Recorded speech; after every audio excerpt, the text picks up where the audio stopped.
So hello guys, welcome back to our channel the analytically Gill. उम्मीद आप सब अच्छे हैं। मैं बता दूं मैं भी अच्छा हूँ। तो गाइज इस वीडियो में हम डिस्कस करेंगे एबीसी एनालिसिस कह लो या एफएमबी स्ट्रेटेजी कह लो for upcoming examination which going to happen in May 23। अब जो May 23 एग्जामिनेशन के लिए तो मैं इसमें क्या डिस्कस करूँगा, इसमें मैं डिस्कस करूँगा कि मैंने कैसे इसमें मैं क्या डिस्कस करने वाला हूँ कि मैंने कैसे प्रिपरेशन की, ठीक है। और पास स्टैंड के हिसाब से भी है, कितने मार्क्स का एक्सपेक्टेड कौन सा चैप्टर आ सकता है उस बेसिस पे भी है, और मेरी अपनी प्रिपरेशन कैसी थी और मेरे को भी एग्जामिशन मिली है इसमें। तो सब कुछ डिस्कस करेंगे वन बाय वन। तो चलिए स्टार्ट करते हैं आज का ये वीडियो एंड तो देखते हैं। देखो, मैंने SFM को 3 पार्ट्स में डिवाइड करके पढ़ा हमेशा, कि 3 parts like small practical, practical and then theory. तो सबसे पहले थ्योरी को अगर हम कवर करें तो ये जो थ्योरी वाला पार्ट है हमारा, इसमें 20 मार्क्स की थ्योरी हमारी कंपलसरी आती है, ठीक है। 5 क्वेश्चन हमको अटैम्प्ट करने होते हैं 6 में से। अब इन 5 में से 5 चैप्टर्स ऐसे हैं जो थ्योरी के लिए इंपॉर्टेंट है बहुत। ये 5 चैप्टर्स आपको मेरे यूट्यूब चैनल की लिंक में मिल जाएंगे। मैंने इसकी वीडियो अपलोड की हुई है, जब मैंने पढ़े थे उस टाइम पे बना के डाली हुई है। उसमें मैंने PDF भी अपलोड की हुई है। उस PDF में मेमोरी टेक्निक्स के साथ याद करने का तरीका बताया हुआ है। तो अगर आप कोई रेफ़र नहीं कर रहे हो अभी थ्योरी के लिए तो आप वो रेफ़र कर सकते हो। अपार्ट फ्रॉम इट, जो बाकी चैप्टर्स बच गए प्रैक्टिकल्स के साथ जो हम करते हैं, जैसे 4x वगैरह जो भी है, उनके साथ देखो थ्योरी करना टफ रहेगा, बिकॉज इतने सारे चैप्टर उनकी थ्योरी याद करना। तो ये बी कैटेगरी या आपके पास टाइम बचता है तो आप कर सकते हो, क्योंकि बाकी चैप्टर का प्रैक्टिकल हैवी है। फिर भी अगर आपके पास टाइम बचता है तो आप कर सकते हो चैप्टर की थ्योरी, बट उनके अगर आपके कॉन्सेप्ट क्लियर होंगे तो आप बना के लिख दोगे तो 4 में से कुछ मार्क्स आप ले लोगे, अगर वहाँ से क्वेश्चन आ जाता है। पिछले अटैम्प्ट में आ गए थे कुछ क्वेश्चन वहाँ से डायरेक्ट, जहाँ पे कॉन्सेप्ट टेस्ट कर रहे थे वो, तो उस केस में आपको वो हेल्पफुल रहेगा अगर आप कवर करोगे तो। अब आ जाते हैं बिग प्रैक्टिकल में। ये 3 चैप्टर जो है ये सबसे बड़े चैप्टर हैं SFM में, ठीक है, और इनकी वेटेज भी उस हिसाब से। अब जिसमें ना पोर्टफोलियो जो है आजकल एग्जामिनर का काफ़ी फेवरेट टॉपिक हो रखा है, बिकॉज पिछले जो अगर बात करें नवंबर 22 अटैम्प्ट में 24 मार्क्स तक का पूछा गया और जनरली 8 मार्क्स तक का पूछा जाता ही है।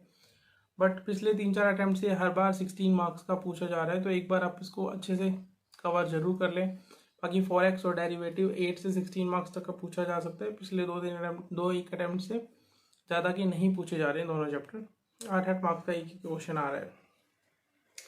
अब आते हैं हम जो स्मॉल प्रैक्टिकल है, ये वो चैप्टर थे जो मैंने टारगेट किए थे, जहाँ पे मेरे को ये था कि यहाँ से मार्क्स कटने के चांस कम है अगर आपने अच्छे से पढ़ लिया। तो ये वो चैप्टर्स हैं जहाँ से मार्क्स कटने के चांस बहुत ही कम है, क्योंकि इनका क्वेश्चन अगर कॉन्सेप्ट आपको क्लियर है ना तो आपको 8/8 स्कोर करने से मुश्किल से ही कोई रोक पाएगा।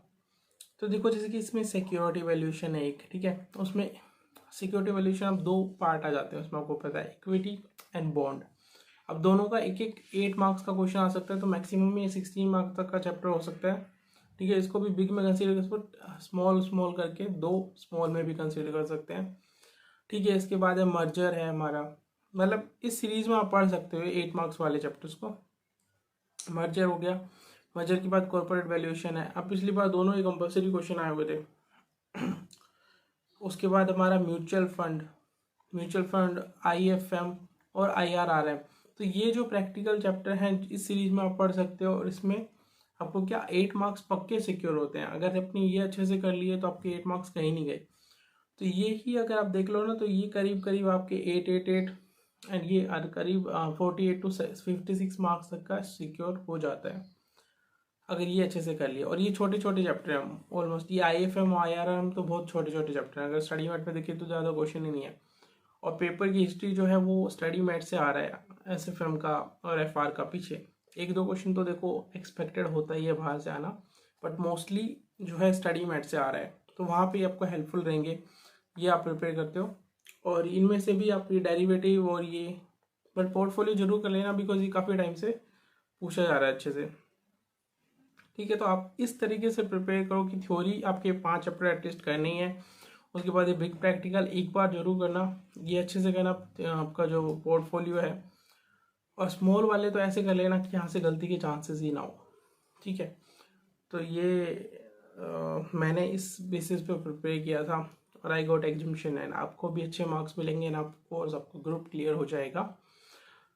इसके अलावा कवरेज देखो, अगर आप जो अब चेंज करने का तो टाइम है नहीं बुक्स वगैरह, ठीक है, फिर भी अगर आप, मैंने थ्योरी के लिए आपको बता दिया अवेलेबल है, बट अगर आपको इसके लिए चाहिए प्रैक्टिकल के लिए आप स्टडी में रेफर कर सकते हो अगर कुछ और नहीं कर रहे हो, या फिर आप जो रिलेवेंट क्वेश्चन में रेफर कर रहे हो तो वो रेफर कर सकते हो। उसके साथ इंपॉर्टेंट क्वेश्चन वगैरह की लिस्ट आपके रिलेवेंट टीचर ने आपको प्रोवाइड की होगी, तो उसके बेसिस पे आपको हो जाएगा, क्लियर हो जाएगा आपका।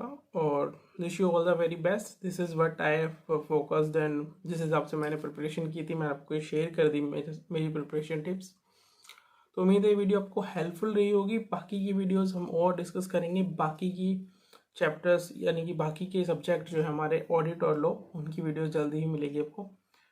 तो तब तक के लिए wish you all the very best, पढ़ते रहिए। देखो गाइज, अभी जो चीज़ है ना, एक चीज़ बहुत कॉमन रहेगी कि आपको लग रहा होगा स्लो जा रही हैं चीज़ें, नहीं हो पा रही हैं हमसे, बहुत स्लो क्वेश्चन निकल रहा है, बट आप उस चीज़ को ना सोचते हुए कि कितना सिलेबस बचा है, कितना पेंडिंग है, आप करते रहना, ठीक है। बट जो भी करो वो ऐसा कर लेना कि अगर वो एग्ज़ाम में आ रहा है तो आपको वो छूटना नहीं चाहिए। वो जब भी आज से एक क्वेश्चन निकालो ना, तो एक क्वेश्चन ऐसा निकालो कि अगर एग्ज़ाम में आ जाए तो वो क्वेश्चन आपका गलत नहीं हो, ठीक है। तो इस हिसाब से अब तैयारी करो, अब वो टाइम है, अब लास्ट का 1 महीना है।